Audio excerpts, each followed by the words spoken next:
இப்போ மத்திய அரசு கேள்வி கேட்குறேன். சென்சார் போர்டு கையில இருக்குது, மத்திய அரசோட கையில தான் சென்சார் போர்டு இருக்குது. சரியா? அதோட மினிஸ்டர் எல்முருகன் வந்து அவர் கையில தான் இது எல்லாமே நடக்குது. சரிங்களா? இந்த படத்தை லீக் பண்ணாம பாத்தீங்களா? யார் பண்ணது? எவன் சொல்லி பண்ணான்? பதில் சொல்லுங்க.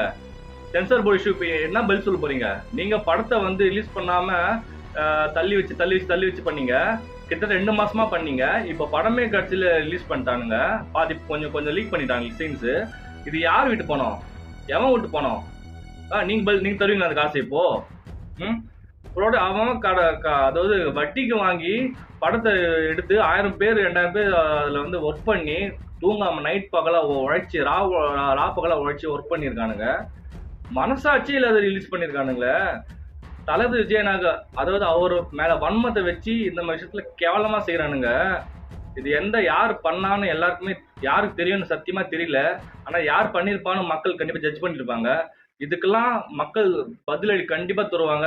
எலெக்ஷன் அப்போ கண்டிப்பா பதிலடி இருக்கு. சரிங்களா? நீங்க என்ன வேணா பண்ணிக்கோங்க. மக்கள் விஜயனை பார்க்க இருக்காங்க. இதுக்கு தக்க பதிலடி உங்களுக்கு கிடைக்கும்.